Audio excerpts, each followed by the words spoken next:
Don has made himself available to Hockey Nova Scotia during his trips home. He spends time in Dartmouth each summer, lends his name to several charity golf tournaments, runs a referee school which, as a tribute to his early days learning the ropes, makes spots available at no charge to deserving youth.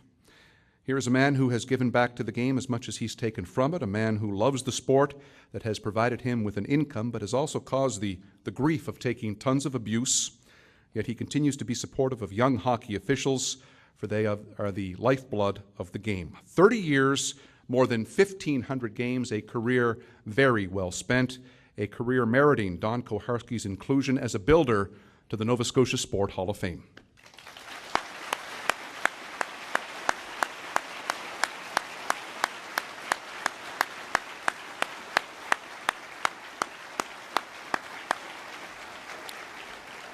Now, to present the Hall of Fame induction certificate to Don Koharski is Scott Ferguson, Vice President of Trade Center Limited. To present the Hall of Fame pin is longtime hockey official and a great friend of Don's, Charlie Banfield. We're going to come this way.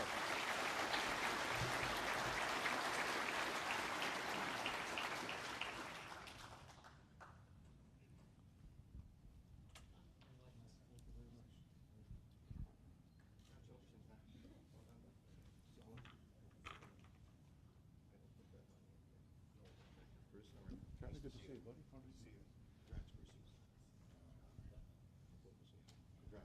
So Don, we're gonna step sort of center stage here and do just a really quick Q&A.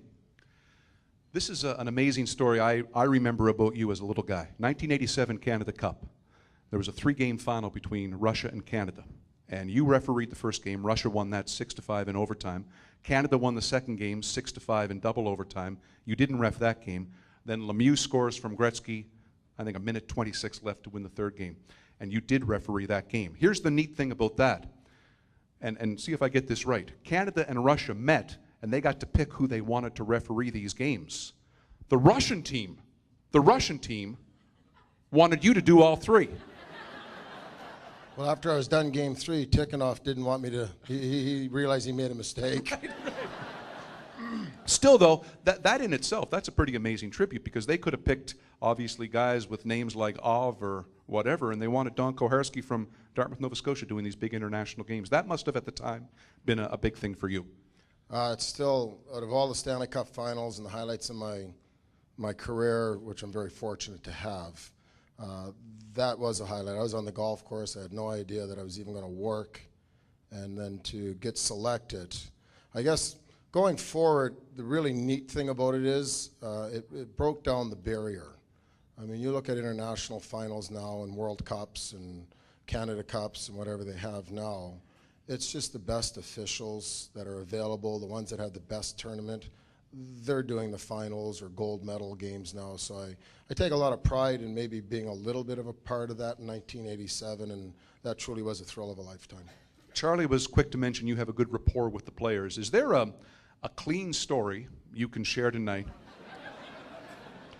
Just of a memorable exchange with a player that even to this day gives you a giggle when you think about it? Oh, there's so many. I mean, I've screwed up, like you said, more than 1,500 games, so. And counting, I seen that, and counting, so that's a good thing. I'm not leaving anytime soon. Our athletes are so good. I mean, we were talking last night, and you want to make best friends with 2 people, and Younger will respect this. The goons, or the tough guys, you want to be their best friend, and in return they want to be your best friend, and the goaltenders, because the goaltenders can cause you a lot of headaches out there. I had a game one night with Marty Brodeur, and of course they play music in the building when there's a stoppage, and I bring my iPod still to the rink, and my kids download my music, and it's music that probably your 16-year-olds listen to. Well, this 51-year-old listens to that same stuff, and I have speakers set up in the locker rooms. So a song come on in the building, and a sort of song I liked, and I thought I knew the words to, and I just sitting on the goal line, and Marty's sitting in the net, and I just got into singing this song while we're waiting for a puck drop. And Marty comes over to me, he says, "Cole, do you need something? You want?" I said, no, why, what? He said, "Well, you were just talking." I said, "No." He says, "No, I wasn't." He says, "Oh," he says, "Shoot." He says, "Were you just singing that song?" I said, yeah, did you catch me singing the song? So that's one little story, but there's a million of them. But yeah, it's fun out there, and I'm very proud to be in the National Hockey League. And I truly, truly believe our athletes are, with an athlete, our player, and our officiating, our official communication and rapport with each other. I think we have the best in the four major sports. We're lucky with our athletes. I was lucky enough to interview you about 10 years ago, and I had to ask you at the time about the famous Jim Schoenfeld donut thing. And you had the best, no, that's what I'm saying, exactly. You took that situation, which was ugly at the time, and you turned that into a positive for you in your career, didn't you? Well, I think over my years, my wife and I, God bless her, we've brought up our children to turn negatives into positives and make something good out of something bad. And I got a great story about that. How much time do I have? Because I am known to be a little long-winded. You got to do the donut story, absolutely. Oh, I think you got to, right? We got to do a donut story, right? Yeah. That situation happened that night, and of course everybody knows, unless you're either too young or you're living in a closet, what happened that night.